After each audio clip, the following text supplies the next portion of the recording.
But इसमें I think कहीं ना कहीं नर्व सिस्टम का भी हाँ बिल्कुल, उसके बारे में थोड़ा बताओ।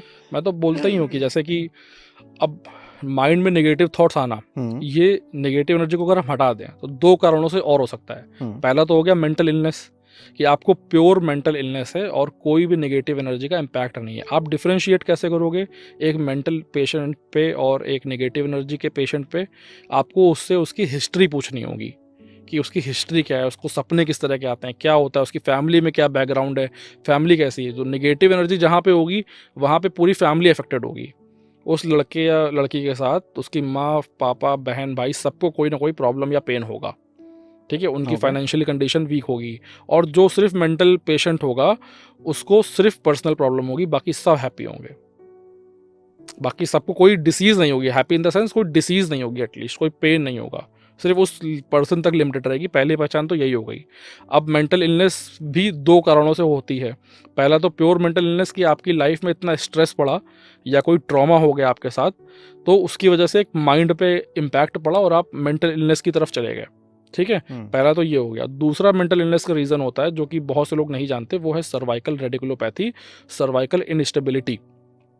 तो इसमें क्या होता है कि जो नर्व्स आपकी सर्वाइकल एरिया से जो ब्रेन्स में जाती हैं, और इनके कंप्रेस होने से वो चीज़ आपके बैड ड्रीम्स और नेगेटिव थॉट्स और ये सारी चीज़ें मेंटल इलनेस क्रिएट करती हैं। तो हो मेंटल इलनेस रही है बट उसका कॉज सर्वाइकल है। तो यानी अगर ऐसे पेशेंट को आप साइकेट्रिक को दिखाओगे और उससे कहोगे मेडिटेशन करो या संदीप महेश्वरी की मोटिवेशन देखो, तो उसको वो भी फ़ायदा नहीं करेंगे, क्योंकि प्रॉब्लम नेक में है और वो जा साइकेट्रिक पर रहा है। तो उसको जाना चाहिए न्यूरोलॉजिस्ट के पास। ठीक है, न्यूरो फिजियोथेरेपिस्ट के पास जाना चाहिए और वहाँ पे जाके वो अपना नेक पे ध्यान देगा। और बहुत सिंपल सा टेस्ट है। आपको कैसे, किसी को मेंटल इलनेस है, अगर उसकी नेक पे भी पेन है दबाने पे, आप समझ जाइए यहाँ इन्फ्लेमेशन और इसकी वजह से उसके माइंड में प्रॉब्लम हो रही है। अगर उसको मेंटल इलनेस है और नेक पे कितना भी हार्ड आप दबा लो, पेन नहीं है, तो इसका मतलब ये प्योर मेंटल इलनेस है, नेक एकदम ठीक है। इसके अलावा भी और आपको क्लियर करना है तो मैं तो कहता हूँ MRI करा के देख लो, आपका ओके। क्लियर हो जाएगा नेक ओके। में। हाँ, इसी चीज़ से मेरे को माइंड में एक चीज़ आई है कि आज की जो जनरेशन ग्रो कर रही है वो कहीं ना कहीं बहुत एग्रेशन है उनमें।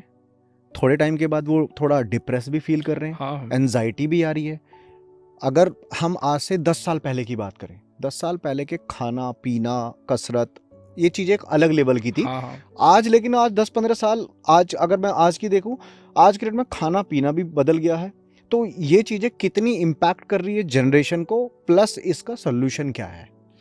देखिए, अगर हम 10 साल पीछे जाते हैं तो जितनी भी मेडिसिन्स हैं, चाहे वो किसी भी फील्ड की हो, होम्योपैथिक हो, आयुर्वेदिक हो, एलोपैथिक हो, मेडिसिन्स एक्चुअली में करती क्या है, आपकी बॉडी में जाती है, देन जाके वो सर्टन केमिकल चेंजेस करती है, एंड देन आपके इम्यून सिस्टम को उस पर्टिकुलर डिसीज़ के लिए स्ट्रॉन्ग करती है, एंड देन वो इम्यून सिस्टम आपका मेडिसिन की हेल्प से पावर गेन करके एंड देन उसको डिक्रीज करता है। यही होता है सबकी बॉडी में। ठीक है, अब 10 साल पहले क्या था कि इम्यूनिटी बहुत अच्छी थी लोगों की और खाना पीना बहुत अच्छा था, काम कम था, फिजिकली लोग बड़े एक्टिव थे, मस्कुलर थे। ठीक है, अब वो चीज़ नहीं रही है। अब जब से फ़ोन का यूज़ होने लगा है, आउटडोर गेम्स बंद हो गए हैं, इंडोर बच्चे रहते हैं। ठीक है, न्यूट्रिशन डाउन हुआ है, वैरायटी ऑफ चीज़ें आजकल मिलावटी मिलती हैं, प्योर नहीं मिल पाती हैं। तो इन और स्पेशली कोविड के बाद इम्यूनिटी जो है वो बहुत डाउन गई। इम्यूनिटी का डाउन जाना मतलब जो पहले आप मेडिसिन ले रहे थे, जो आपकी इम्यून सिस्टम के साथ मिल के उस डिसीज़ को ख़त्म कर रही थी, अब उसमें इतनी पावर नहीं रही। तो मैं यही देख रहा हूँ पिछले कुछ टाइम से कि जो मेडिसिन्स हैं, अगर हम बात करें स्पाइन और जॉइंट के पेनफुल कंडीशंस की, उनमें आने वाली इन्फ्लामेशन की, तो मेडिसिन इन्फ्लामेशन को 60, 70, 80% तक घटाती है।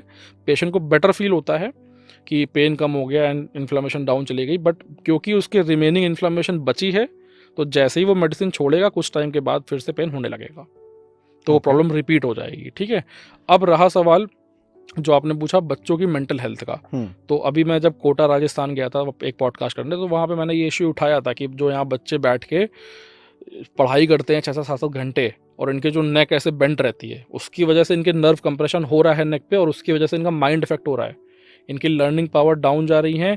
कुछ कुछ बच्चे डिप्रेशन और severe depression and suicidal thoughts तक उनको आ रहे हैं। और ऐसी स्टेज में आने वाले बच्चे के साथ अगर एक छोटा सा भी बैड इंसिडेंस हुआ कि जैसे पापा ने डांट दिया या आने वाले टेस्ट में वो फेल हो गया, तो बिकॉज ऑफ दैट कंडीशन वो सुसाइड कर लेगा, जिसको दुनिया बोलेगी बाद में कि इसने एक कायरतापूर्वक कार्य करा, ठीक है, इसके अंदर झेलने की क्षमता नहीं थी, बट कहीं भी उसका कोई भी कभी भी नेक नहीं दबा के देखा है कि कहीं इसको सर्वाइकल तो नहीं है, सर्वाइकल इंस्टेबिलिटी तो नहीं है इसको, या कोई प्रॉब्लम हो। तो ये जो चीज़ है ये बहुत ही रेयर है और किसी को पता नहीं है इसके बारे में। एंड ये सिर्फ बच्चों को नहीं, कॉर्पोरेट एम्प्लॉयज़ जो 8-8 9 घंटे कंप्यूटर की जॉब करते हैं, बैंक में जो लोग हो गए, उनके साथ ये हो रहा है।